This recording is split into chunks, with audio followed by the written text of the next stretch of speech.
Hello everyone, welcome back to the channel. और today again आपके लिए 5 क्वेश्चंस लेकर आई हूं मैं from the topic linear equation in one variable. And इस वीक आपके पूरे इसी टॉपिक पे क्वेश्चंस होंगे। यानी कि अगर हर वीडियो में आप 5 क्वेश्चंस भी आप सीखते हैं तो 5 5 जो 25, यानी कि आपके linear equation in one variable में 25 आपके एमसीक्यूज आपके रेडी हो गए हैं।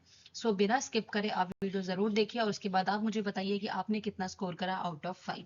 आपने कितने मार्क्स आए आपके आउट ऑफ 5 में से। सो चलिए आज के 5 क्वेश्चन शुरू करते हैं। And the first question is the perimeter of the rectangle is 10 centimeter if the length of the rectangle is 4 centimeter, then its breadth will be okay। अगर लेंथ 4 सेंटीमीटर है तो ब्रेथ क्या होगी, और पेरीमीटर हमें दे दिया है। Option A is 1 centimetre, option B is 4 centimetre, option C is 3 centimetre and option D is 2 centimetre. So let's see what is the answer. And your answer is option number A, that is 1 centimetre. Okay, यानी कि length अगर 4 centimetre है तो breadth 1 centimetre होगी and the perimeter will be definitely 10 centimetre.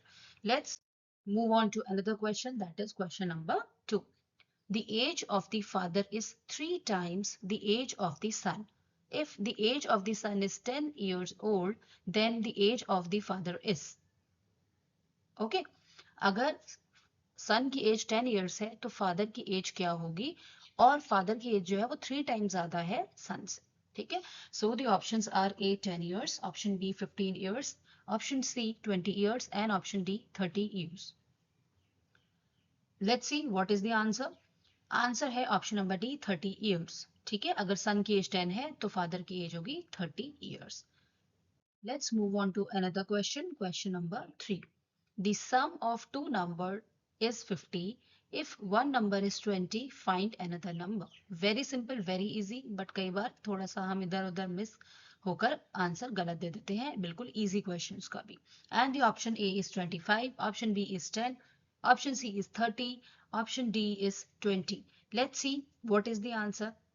And the answer is option number C, that is 30। यानी कि अगर एक नंबर 20 है तो definitely another number will be 30, so that the sum of the two numbers will come 50।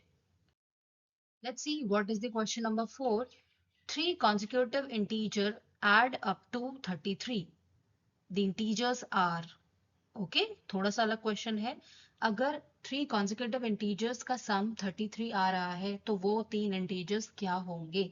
consecutive integers are those integers जो कि 1 by 1 आते हैं, like 3 4 5 6 7 9 6 7 8। ठीक है, so these are the consecutive जो एक के बाद एक आते हैं, तो उनका सम 33 है, तो वो integers क्या होंगे। Option A is 10 11 12, option B is 10 12 11, option C is 12 11 10 and option D is 12 13 40।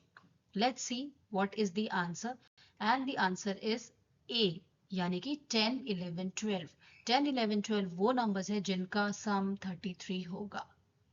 Let's move on to another question, question number 5. The solution for 3m is equal to 5m minus 10 is, यानी कि जो equation आपको यहाँ पे दी गई है इसका solution क्या होगा। बेसिकली आपको यहाँ पे m की वैल्यू निकालनी है। ठीक है, and the options are option A is 4, option B is 5, option C is 3, option D is 6। Let's see what is the answer, and your answer is option number B, यानी कि 5। m की value यहाँ पे हमारी 5 आएगी। ठीक है, so that's all for today's. These are the 5 questions and end of this video. और आप मुझे बताइए आपने कितना स्कोर करा कमेंट सेक्शन में। If you have any doubt, any suggestions regarding this video, regarding this solution, you can definitely write me on my comment section. And if you love this video, if you like this video, please share to with your friends and family member and subscribe to this channel। मिलते हैं next video में। Till then, bye bye।